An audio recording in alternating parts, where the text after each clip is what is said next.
Como é que foi a sua história? Bom, em primeiro lugar, você falou uma coisa que me chamou a atenção. As pessoas, não todas, mas algumas, acreditam que de alguma forma eu mereci. E eu sempre faço questão de enfatizar que aquilo que mais me impressiona na minha história é que eu nunca mereci. E eu acredito que o que Deus fez por mim foi, na verdade, uma lição de misericórdia. Porque o amor de Deus, a maior expressão do amor de Deus, é de fato alcançar aqueles que não merecem. Por isso Deus é tão incrível, tão especial e tão maravilhoso, porque a misericórdia é colocar o coração na miséria do outro. Milagres acontecem todos os dias, mas muitas vezes as pessoas deixam eles passarem e não percebem que estão sendo alvo da misericórdia de Deus e podiam se tornar mais gratas a partir de então, se permitirem se transformar como pessoa, como eu me permiti. Mas eu queria que você desse uma reflexão para hoje em dia, porque eu acho que as pessoas utilizam muito erradamente, muito equivocadamente o tempo. E você passou meses lutando justamente para fazer uma conexão com o corpo. E hoje em dia, né, a sociedade está desconectada. Eu queria que você desse essa reflexão para a gente. Eu tive uma septicemia com falência múltipla de órgãos no 8º mês de gestação, por causa de uma ruptura no intestino. Meu intestino necrosou. E eu fui para a maternidade achando que estava em trabalho de parto, porque eu estava com muita dor abdominal. E chegando lá, os médicos disseram, você não tem dilatação, não tem... você não está com contrações, você está tendo alguma outra coisa. E imediatamente eu comecei a vomitar um líquido escuro com placas de sangue. E fiquei assustada, porque minha gestação foi perfeita. Mas eu não me lembrava que, na noite anterior, eu tinha escrito uma carta para Deus. E nessa carta eu chorei, e falei assim no final da carta, o Senhor conhece o meu coração, então não olha para os meus fracassos, olhe para a minha intenção e faça o que for preciso. Mas me leva de volta para o centro da tua vontade. Eu dormi chorando e acordei passando mal. Quando eu cheguei na maternidade, que eu não estava em trabalho de parto, 4 dias de vômito, eles abriram meu abdômen, querendo tirar o bebê para tentar salvar o bebê, mas eu broncoaspirei aquele vômito que já era líquido fecal, contaminou os pulmões, eu não vi o bebê nascer. Por um milagre, ele nasceu perfeito. Eu entrei em coma com uma sepse, uma infecção generalizada, sou eu. Você ali? É. E... Vamos mostrar? Eu cheguei a 150 quilos de anasarca, um edema generalizado, com falência múltipla de órgãos. Nesse momento, a igreja que eu fazia parte começou um relógio de oração de 24 horas. Isso se espalhou pela internet e pessoas de diversas religiões se compadeceram de mim e começaram a se inscrever naquele relógio de oração. Pessoas que nunca me viram na vida, e aí isso me deu uma lição enorme de compaixão. Mas naquela época... Uma pessoa com falência múltipla de órgãos dura 2 dias no máximo. Mas por causa daquela corrente de oração, algo sobrenatural começou a acontecer. E eu fiquei 4 meses e meio com falência cardiovascular, falência respiratória aguda, falência hepática aguda, anúria, ou seja, sem urinar, 0 de urina. O Conselho Mundial de Nefrologia diz que rins falidos há 2 meses nunca mais funcionam. Eu fiquei 4 meses e meio sem urinar, falência digestiva. E aí a bilirrubina me deixou com essa pele escura, amarelada. Por causa da desnutrição severa e por causa do coma com esse quadro de sepse, o paciente começa a encurtar as extremidades para tentar preservar o máximo de energia nos órgãos vitais. E por isso eu perdi movimento dos braços, das mãos e das pernas. Qual que era o seu único órgão vital? Porque acho que só o cérebro funcionando, porque os órgãos todos funcionavam pelas máquinas. Pelos aparelhos. E você lembra de alguma coisa ou não? Eu lembro de muita coisa. Jura? E as pessoas ficam impactadas porque o nível de medicamento que você dá para um paciente terminal é para exatamente ele não sofrer. Tudo que ele tá é muito evasivo. Eram dezenas de cirurgias, traqueostomia. Eu era uma cantora, perdi a minha voz, tive encurtamento de laringe, atrofia de prega vocal, fiquei completamente muda. E tiveram que abrir meu abdômen tantas vezes que não fechava mais. E durante o coma eu tinha sonhos consecutivos, muitos sonhos. E nesses sonhos eles interagiam o que o meu inconsciente estava absorvendo do que estava acontecendo ao meu redor com aquilo que eu acredito que estava acontecendo no mundo espiritual. Eu hoje acredito que existia uma guerra pela minha vida. Foi nesse momento que você acredita que você teve uma conversa com Deus? Eu acredito que nesse momento muitas pessoas estavam falando com Deus sobre mim. Por favor, deixa ela aqui, por favor, deixa ela aqui. Meus amigos dizem que eles insistiram tanto que Deus falou, não aguento mais vocês pedindo.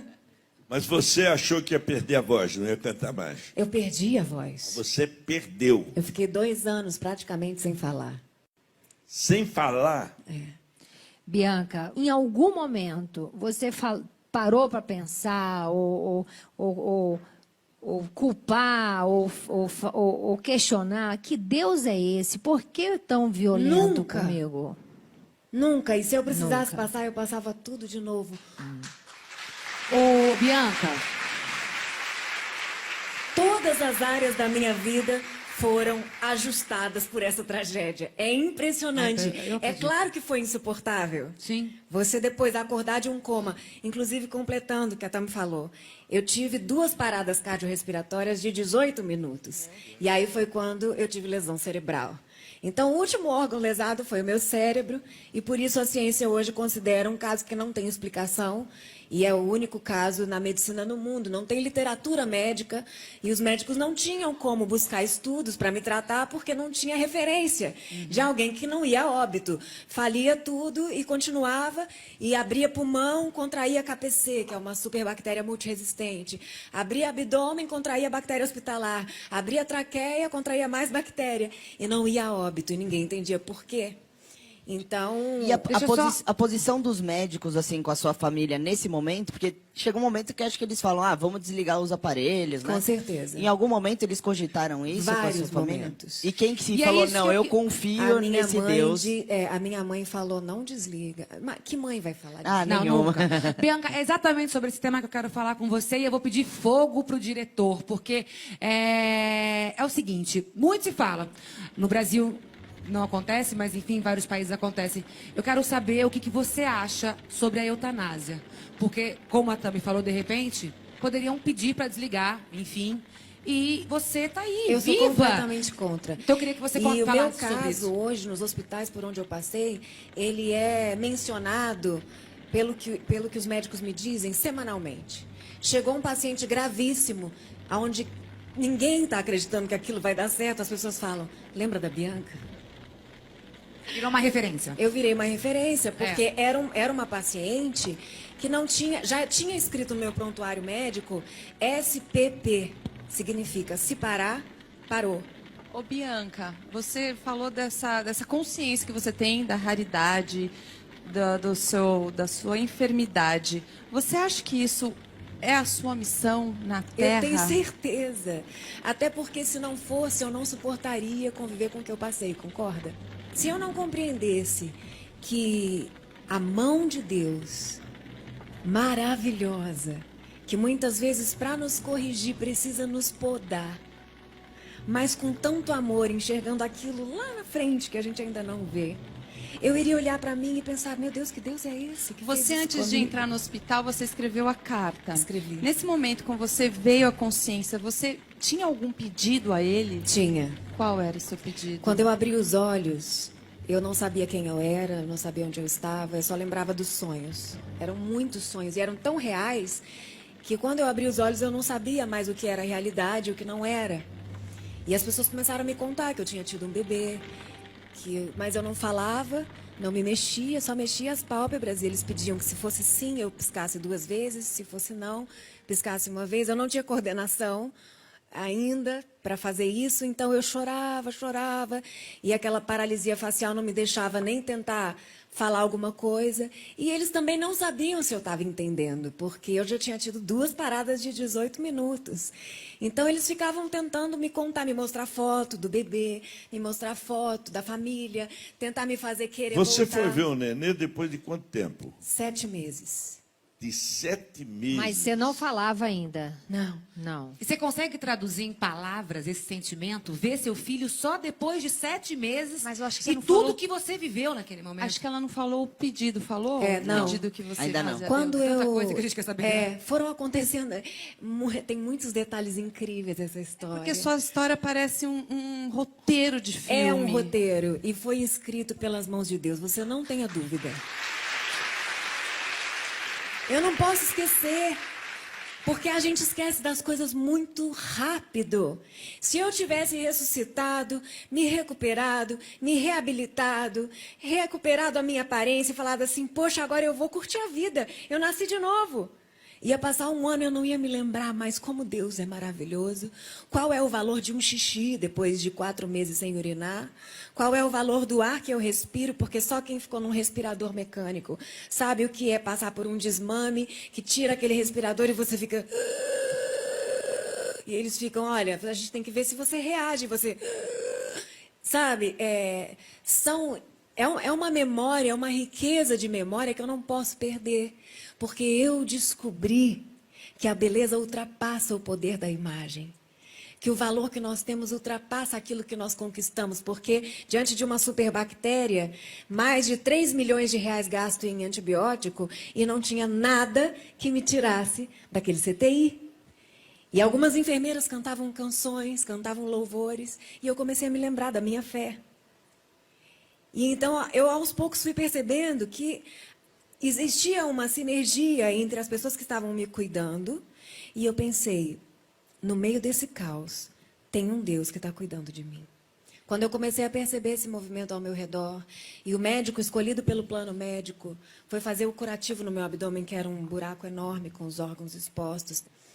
E num desses momentos de curativo, o médico chegou bem perto do meu ouvido e falou assim, eu sou o seu cirurgião, eu quero que você fique tranquila, eu conheço a sua história, conheço a sua família, e eu quero que você saiba que eu sou pastor. E a minha igreja está orando por você. Existe uma guerra pela sua vida. E eu quero saber se você está orando. Naquele momento, eu percebi que eu realmente não estava sozinha naquela história toda. E quando ele perguntou, você está orando? A minha construção de raciocínio era lenta por causa da quantidade de sedativos. Eu fiquei pensando, eu preciso orar. Mas é óbvio que eu não sabia que eu tinha falência múltipla de órgãos, que eu tinha um monte de lesões definitivas, que nunca mais meus rins Você iam nem funcionar. imaginava? Eu não imaginava nada, porque não podiam falar perto de mim. Então eu comecei, em pensamento, falar uma frase só, que era assim, Espírito Santo, fica comigo. Eu só consegui dizer isso no meu pensamento. Espírito Santo, fica comigo. O meu respirador desencaixava o tempo todo e eu pensava, será que alguém vai ver que eu estou sem ar? E eu pensava, Espírito Santo, fica comigo. De repente passava um fisioterapeuta, via que eu estava lá, e ele enviava o respirador em mim. E eu creio que a mão de Deus estava conduzindo isso, porque eu precisava estar aqui hoje. E foi a mão de Deus que fez você rever o seu filho, né? Foi a Conhecer mão o seu de Deus filho, porque que você fez pensou. eu rever E meu eu quero filho. esse sentimento que você conte pra gente, como foi ver essa criança. Quando Você em algum eu- momento imaginou não ver o Vitório? Eu não tinha ainda noção de maternidade. Peraí, você se lembrava que Eu não tinha me tido lembrava que estava Vitória? grávida. É, exato. Eu perdi o meu instinto maternal. Eu não sentia nada. Me mostravam as fotos do bebê e eu não... Eu estava voltando de uma guerra. E você ficou quanto tempo? Você ficou quanto tempo? Eu fiquei 2 meses e meio em coma, tendo sonhos consecutivos, e depois mais 2 meses e meio lúcida, sem me mexer e sem falar. E aí, quando você retoma a consciência da sua maternidade, eu volto a repetir, desculpa, Bianca, te cortar. porque demorou É porque muito tem minha tanta coisa que a maternidade, gente é. quer saber de você, e por isso que a gente vai A minha cortando para maternidade perguntar. demorou Quando você muito. viu ele? Você sabe quando a minha maternidade aconteceu? Anos depois de eu conhecer ele. Sim. Eu tive que construir esse sentimento. Mas qual foi o teu primeiro sentimento quando você viu a carinha do seu filho ali? Quando 7 eu meses. vi a carinha dele, eu perguntei para Deus, o que eu tenho que sentir agora? Que coisa, hein, Bianca? Eu nem acredito que eu estou diante de você. Você morreu e voltou. Morri e voltei. Caramba. Eu não sei se você lembra que a minha voz era fininha. Eu fiquei com essa voz grave. Agora você pode. Sedutora. Eu Pode acredito- até imitar o Nelson espero Gonçalves, que eu consiga né? seduzir o meu marido. Eu É acredito todos seu... nós, Vamos lá, Bianca, quem é não que só estava o seu fazendo marido. pergunta? Você Era seduz você, a todos você? nós. Eu só acredito tava. que hoje a gente esteja aqui porque a gente tinha que estar e escutar a história Amém. da Bianca. Eu também Amém. acredito muito nisso que você falou, é verdade. Inclusive, me perguntaram isso essa semana. Você acha que você pode ter tido alucinações? Claro que eu acho. Porém, quando você avalia a história no contexto geral e em tudo que aconteceu posteriormente a essas visões, você avalia o nível de coerência entre o que você viu e o que aconteceu e você percebe que existe uma porcentagem de realidade. Realmente existia uma guerra espiritual pela minha vida, porque existe tanta coisa envolvida na missão que hoje eu estou realizando que a gente não faz ideia. Então, são milhares de vidas que hoje são transformadas porque elas descobriram que Deus existe, que Ele está acima da religião e que Ele quer recuperar o irrecuperável. Bianca, a gente falou como você... Tudo aconteceu na tua vida, né? Agora eu quero saber como é que você sai dessa. Bom, O que aconteceu? no dia em que me perguntaram assim, como é que teu pulmão está voltando a funcionar, que a gente não sabe? E as pessoas orando. E hoje já é cientificamente provado o poder da oração. Então, ninguém entendia. Meu pulmão, depois de 4 meses parado, começou a voltar a funcionar. E os médicos, eles são tão frios que a gente perguntava qual a chance de eu me recuperar. Eles diziam, praticamente nenhuma. Meu cabelo vai crescer de novo? Não sei. Meu dente vai cair? Não sei. Quantidade de antibiótico que você tomou? É Não sei. provável. É provável que caia. Então você fica num estado que você fala assim, tá, e? E quando eu perguntei para Deus o que sobrou de mim, eu tive a maior surpresa da minha vida. Eu estava no CTI semi-intensivo, de madrugada, e eu fechei os olhos e pela primeira vez eu tive uma visão. E eu comecei a enxergar oceanos, continentes, países, pequenas tribos, e uma voz como um trovão disse, eu te restaurarei por completo. E eu te levarei em toda a terra para que você diga quem eu sou e o que eu fiz em você. No dia seguinte, aquele médico ateu entrou no meu quarto, bateu na mesa e falou, milagre tem limite. Eu vou colocar um catéter no seu pescoço, você vai para casa e você vai fazer hemodiálise para o resto da vida. As enfermeiras foram trocar minha fralda, tinha 4 litros de urina. Às vezes, assim, se contarem uma coisa dessa, você talvez não acredite, não. Olha aqui, está aqui a presença, a prova, linda, maravilhosa. Viu o filho só depois de 7 meses, lindo, um garoto maravilhoso. Nos meus documentários, eu fiz questão de ter relato dos médicos, ter todos os laudos, porque é claro que existem pessoas que acham que a gente está exagerando, porque é tão impossível, mas é tudo comprovado. E quando eu entendi que a minha missão era levar essa mensagem, eu, como uma pessoa muito racional, eu precisei ser convencida de que realmente Deus tinha me ressuscitado antes de entender que essa era a minha missão. Então, para as pessoas que tiverem curiosidade... Eu quero falar agora sobre, eu gostaria que elas perguntassem sobre hoje, sua vida. Está cantando? Vai lá você agora. Não, eu pesquisando, eu vi que parece que o Neymar acompanhou sua história e viu a sua história e ele saiu de uma depressão inspirado em você. E você leva essa sua história para muitos lugares, como você acabou de falar, que Deus falou, vou te levar em todos os continentes. Como que é esse resgate dessas pessoas hoje em dia? É maravilhoso, para sabe você? por quê? Hoje eu digo para as pessoas que se a fé que te faz crer em Deus não é suficiente para fazer com que você creia que Ele te ama, ela não serve para nada. De que basta acreditar que Deus existe e não crer que Ele me ama. Porque diante dos maiores desafios e dilemas da minha vida, a minha dúvida não é se Deus existe. A minha dúvida é se Ele sabe que eu existo. E depois de tudo isso, a pergunta que Ele me fez foi, agora eu consegui te convencer que eu te amo? Caraca, precisava de menos. Nem precisava Bianca. de tudo isso. Fala, Sheila. Ô, Bianca, eu fico até sem graça de tocar nesse assunto, porque parece tão pequeno diante de tudo que você tem falado. Mas olhando para você e olhando até o vídeo de antes da sua enfermidade, você está muito mais linda. Você está aqui vaidosa, dá para ver sua trança, preocupação. Eu queria saber Aonde você equalizou essas coisas para achar as medidas? Porque você está super bem arrumada, porque a gente tem alguns padres que fazem votos de pobreza, e tem várias religiões, né, que abdicam da Eu vaidade. acredito no equilíbrio e defendo ele.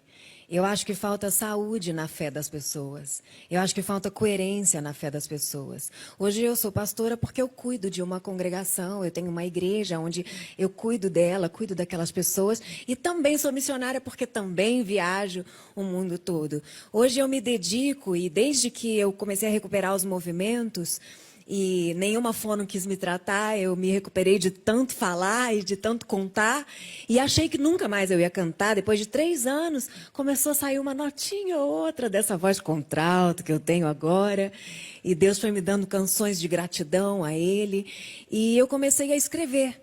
E, para minha surpresa, a minha história, os meus livros, os meus 4 livros são best-seller, e são histórias que falam do meu coração, e as pessoas se identificam, porque elas querem encontrar com um Deus que não é religioso, mas que quer transformar a tua vida de uma maneira completa, em todas as áreas, como Ele fez comigo. E hoje, eu acho que eu saí da superficialidade. Eu uso o meu tempo de uma maneira muito intensa, porque eu não sei se hoje é meu último dia. Naquela noite que eu escrevi aquela carta, eu não sabia que eu ia morrer 3 meses depois, que eu ia no dia seguinte morrer. Então a nossa vida é tão frágil que hoje eu abro mão de muitas futilidades para estudar a palavra de Deus, para descobrir quem Deus realmente é, porque eu entendi que Ele queria relacionar pessoalmente comigo. Cissa! Pegando esse gancho, eu queria que você traçasse um paralelo. Quem era a Bianca antes do ocorrido e quem é a Bianca de hoje? É muito difícil descrever em uma só palavra, até porque eu sou mulher. E mulheres têm dificuldade em sintetizar as coisas. Mas eu era carente e hoje eu não sou mais. Isso eu acho que é um milagre tão grande quanto ressuscitar os meus órgãos. Tanto! Bianca, minha última pergunta é meio, sei lá, Quer todo mundo... fogo? Não, É o quê? é uma coisa Bagunça? acho que todo mundo gostaria de saber, assim, que, sei lá. Enfim, Isso. eu não sei por que Deus tem entrado na minha vida, assim, de uma forma muito grande. Mas eu só peço a Deus que Ele me dê discernimento, assim como Ele deu a você, que você leva a palavra dEle, para que eu leve para o meu público também e para as pessoas que passam o que eu passo, ou o que eu já passei, ou que às vezes muito pior do que eu passei. Posso te falar uma coisa? Conta comigo. Obrigada. Bianca, eu tenho eu tenho um achismo, que eu acho que você tem propriedade para falar disso, muito mais que eu ou que muita gente que não passou pelo que você passou. Eu acredito que a gente tenha que fazer bom uso do livre-arbítrio, mas que a vida da gente não, de longe, não está no nosso controle. Faz sentido esse pensamento? Que uma energia, que seja Eu Deus, acredito que existe seja... um eu plano não sei qual o original nome, então. para cada um de nós. Mas que não está no nosso controle. E eu acredito que nada do que aconteceu com a gente ou que a gente tenha feito pode alterar esse plano original. Mas as circunstâncias tentam nos afastar da essência de Deus. E a gente vai perdendo a nossa identidade.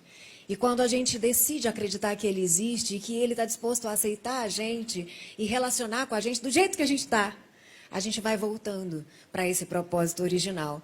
E na medida em que você se aproxima dele, a tua satisfação de vida aumenta. Por isso hoje eu me sinto plena e eu me dedico à minha igreja, além da minha igreja local hoje, a minha igreja hoje é a internet. Eu cuido das pessoas ali do Facebook. Eu nunca tive engajamento financeiro. Eu comecei a postar os meus textos saindo do hospital. Hoje tem mais de 30 milhões de pessoas que acordam comigo ouvindo. Bom dia, vamos orar a palavra? E eu quero que essas pessoas tenham a alegria completa que hoje eu recebi, simplesmente por estar viva. Eu respiro e eu penso, uau, não tem nada no meu pescoço me forçando a respirar. Deus me deu o ar de volta. Então eu tenho que agradecer.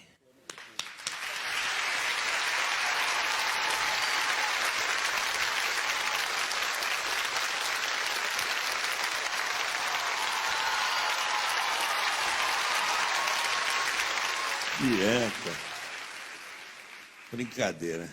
Você está casada, ela está teu esposo, não é? É. Está feliz? Muito feliz.